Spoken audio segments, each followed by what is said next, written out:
Bugün Klinefelter sindromu hakkında bir paylaşım etmək istəyirəm. Çünki dünən qəbulumda e, müayinə sırasında bir cütlük sonsuzluqla bağlı müraciət eləmişlər və e, təhlil istəmişdim. Həmin təhlillərin nəticəsində e, həyat yoldaşında Klinefelter sindromu aşkar edildi. Bu nə deməkdir? Onu qeyd edim ki, Klinefelter sindromu bir genetik mutasiyadır. Yəni normalda bilirsiniz ki, insanlarda 46 xromosom olur. Qadınlarda 46 XX olur, kişilərdə 46 XY. Klinefelter sindromunda bir X xromosomu artıq olur. Yəni onlarda 47 XXY və yaxud hətta çox nadir hallarda rast gəlinir 48 XXY və mozaitsizm forması olur. Yəni ki 46 XY, 47 XXY. Yəni ki mozaitsizm forması o deməkdir ki, bəzi hüceyrələrdə normal karyotipdir 46 XY, yəni eyni insanda, digər hüceyrələrdə isə anormaldır, yəni 47 XXY-dir. Klinefelter sindromunu ümumiyyətlə təzahürü necə olur? Adətən bu oğlan uşaqlarında biraz ikincili cinsi əlamətlər gec ortaya çıxır. Məsələn, onlarda tüklənmə daha az olur. Onların əzələ kütləsi daha az olur. Biraz boyları adətən uca olur. Biraz deməli qadına bənzər bir yəni əlamətləri olur. Məsələn, süd vəzləri biraz daha böyük olur. Bəzi ağır formalarda onlarda tələffüzlərində problem olur. Biraz deməli əqli inkişafında biraz gerilik ola bilər. Və daha sonra isə bu insanlar ailə qurduqda sonsuzluq problemi ilə üzləşirlər. Çünki bu insanlarda azospermiya daha çox rast gəlinir. Azospermiya, yəni sperm eyakulyatında sıfır spermlərin olması, yəni spermlərin olmamasıdır.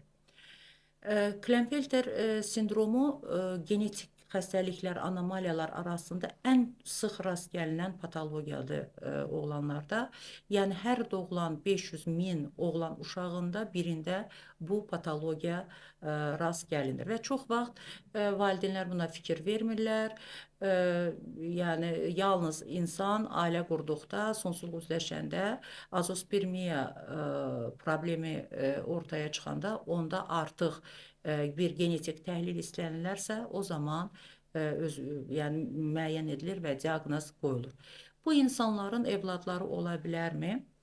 Klassik formada daha az ola bilər. Çünki spermatogenez tam pozulmuş ola bilər. Və onu da deyim ki, yeniyetmə dövründə 50%-də spermatogenez normal olur. Daha sonra yəni yaş irələdikcə spermatogenez pozulur və ümumiyyətlə sperm hüceyrələri itir bu insanlarda. Belə xəstələrə yalnız göstərişdir ekstrakorporal maylanma, yəni tüp bəbək və tüp bəbək sırasında bu insanlara TSE əməliyyatı, mikrotese, yəni mikroskop altında xayalardan toxuma götürülür və onlarda sperm hüceyrələri axtarılır. Sperm hüceyrələrinin çıxma ehtimalı çox yüksək deyil, təqribən 10-15%-dir. Daha çox mozaitsizm forması olan, Klinefelter sindromu olan insanlarda reproduktiv funksiya saxlanıla bilər. Hətta onlarda sperm göstəriciləri, sperm eyakulyatda sperm göstəriciləri normadan aşağı da olsa belə, amma mövcuddur və bu insanların hətta ədəbiyyatda da var və təbii yolla da hamiləliklər əldə etmək olar.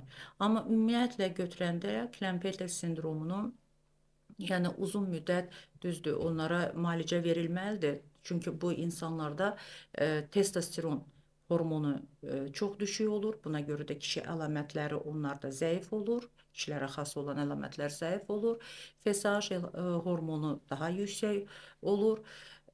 Bu xəstələrə testosteron müalicəsi və müvafiq hormonal terapiya aparılmadı. Lakin bu terapiya yalnız onda olan əlamətlərə kömək etmiş olacaqdır. Amma fertilliyi bərpa etmir. Yəni ki,